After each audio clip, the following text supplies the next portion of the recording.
Welcome to your deep dive. Ever feel like stress and pain are like stuck in a revolving door? Each one just keeps feeding the other. And, I think we're going to crack the code on how to break that cycle in this deep dive. I think we can too, yeah. I mean, it really is complex.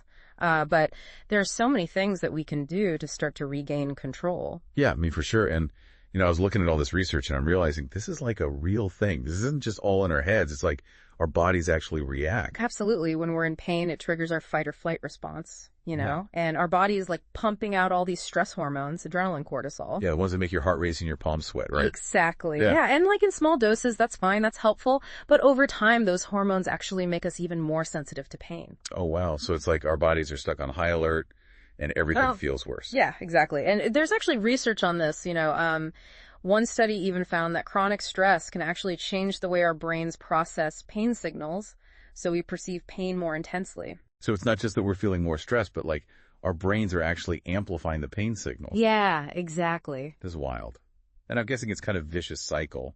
The pain makes us stressed. The stress makes the pain worse. It is, yeah. Chronic pain itself becomes a stressor, so then you have anxiety, fatigue, you don't sleep well, and all of that just feeds right back into the cycle, making the pain even worse. Okay. So how do we break free? One thing that I saw in the material you sent me was mindfulness and meditation, Yeah. which I'll be honest, I've always kind of been a little skeptical about, but the research here seemed pretty compelling. I get it. It can seem a little woo-woo at first, Yeah. but think of it like this. Mindfulness isn't about pretending the pain isn't there. It's more about changing how we relate to it. Okay, so instead of like freaking out and thinking, oh my gosh, this pain is going to last forever, it's more about acknowledging it, being like, okay, this is unpleasant, but it's just a sensation that doesn't define me. Yeah, exactly. And there's some really fascinating research backing this up. One of the studies that you sent actually followed patients with chronic back pain. And the ones who practiced mindfulness meditation regularly had a significant reduction in pain intensity compared to the ones who didn't. Wow, I never thought about it like that. Yeah. I mean, maybe I need to give this another shot. I tried meditation once and my mind was just racing all over the place. It takes practice for sure, but the research suggests it can be so powerful for managing chronic pain and not just back pain. There's evidence for its effectiveness with things like fibromyalgia, migraines, and even arthritis. Interesting. So it's not a cure-all, but it's something to consider adding to the toolbox. Yeah, exactly. And speaking of tools, there's a lot of talk about gentle exercise in here. Yeah. But I'll be honest, when you're in pain, exercise is like the last thing you want to do. I hear you, yeah. It seems counterintuitive, but the science behind it is pretty clear. Exercise helps to regulate those stress hormones we were talking about, the ones that can actually amplify the pain. And it releases endorphins, which are our natural painkillers. Okay, so like a double whammy against pain. Exactly. All right, so what kind of exercise are we talking about here? Yeah, so the sources highlight a few that are particularly good for pain management. Yoga, for example, combines gentle stretching with deep breathing and mindfulness, which can help calm the nervous system and reduce muscle tension. Yeah, I've heard good things about yoga, but I'm not exactly the most flexible person. Are there other options? Yeah, for sure. Tai Chi is a great one. It's a slow, meditative martial art that improves balance, flexibility, strength without putting too much strain on your joints. Okay, cool. Yeah. And then, of course, there's swimming. It's a fantastic low-impact activity, easy on the joints, and even just walking can make a huge difference. Right. Yeah. So it's all about finding what feels good for your body, what helps you move without pain. Exactly. Yeah. Okay. So we've got mindfulness, meditation, gentle exercise. It sounds like we're starting to build a pretty good toolkit here for tackling this stress pain cycle. Yeah, definitely. But there's another really powerful tool that we need to talk about, and it has to do with our thoughts and feelings. Have you ever heard of cognitive behavioral therapy? CBT. Yeah, I've heard the term, but I don't know if I fully understand what it is. Well, CBT recognizes that pain isn't just physical, right? It impacts how we think, how we feel, how we cope with things. And it helps us identify and change those negative thought patterns that can actually make the pain worse. So, for example, instead of thinking, I'm never going to get better, it's more about shifting to a more positive mindset, like, okay, this is tough, but I'm going to find ways to manage it. Yes, exactly. It's about recognizing that we actually have more control over our thoughts and feelings than we realize. And CBT teaches us practical strategies for challenging those negative thoughts and replacing them with more helpful ones. That's really empowering. It makes you feel like you're not just a victim of your pain, but it also sounds like a lot of work. It does take effort for sure, but it can be so rewarding. And the good news is you don't have to do it alone. There are therapists who specialize in CBT for chronic pain, and there are even online programs and resources available. That's good to know. Okay, so we've covered a lot of ground here, from understanding the whole stress pain cycle to exploring these tools like mindfulness exercise and CBT. But the material also emphasizes the importance of everyday habits like sleep, nutrition, and social support. Yeah. And I'm guessing those play a role in managing pain as well. They absolutely do. Let's start with sleep. When we're sleep deprived, our pain perception actually goes up, and our ability to cope with stress goes down. Not a good combination. Yeah, I know everything just feels worse when you're tired. Yeah. The sources have some tips for improving sleep, like sticking to a consistent sleep schedule, ditching screens before bed, things I know I should be doing, but I don't always. Those are key. And don't underestimate the power of a relaxing bedtime routine, a warm bath, reading a book, listening to calming music, just anything that helps you unwind and signal to your body that it's time to rest. Then there's nutrition.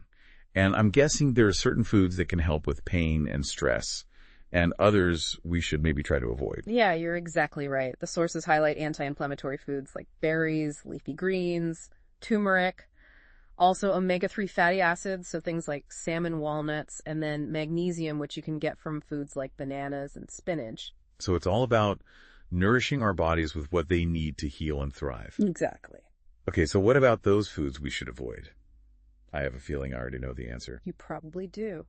Processed foods, sugary drinks, too much caffeine, alcohol. They can all increase inflammation. They can disrupt sleep, which then makes pain and stress worse. I knew it. But at least there's so many delicious and healthy options out there. And then finally, let's talk about social support. The material emphasizes that feeling isolated can make pain and stress so much harder to deal with. Absolutely, yeah. Human connection is so essential for our well-being. Social interaction releases those feel-good hormones and helps us cope with stress. So even if it's just a quick phone call with a friend, a video chat with family, those connections can make such a difference. Yeah, so true. It's a good reminder that we don't have to go through this alone. There are people who care and want to support us. And if you're struggling, don't be afraid to reach out for professional help as well. A therapist or a support group can be a great resource for processing your experiences and learning coping strategies. That's so important. There's no shame in asking for help. In fact, it's a sign of strength and self-care. Absolutely. Okay, so before we move on, I wanted to bring up something that I found really interesting in all of this research. So there was this section on alternative therapies. And I gotta say, I was super intrigued. I mean, we've talked about mindfulness and exercise and CBT, but what about things like acupuncture, massage, aromatherapy? Yeah, let's talk about those. I mean, acupuncture is so interesting. The idea that stimulating certain points on your body with these tiny needles can help restore energy flow and promote healing. I'll admit, I've always been a little scared of those needles, but I have friends who swear by acupuncture, especially for chronic pain. Yeah, and there's actually growing evidence to support it.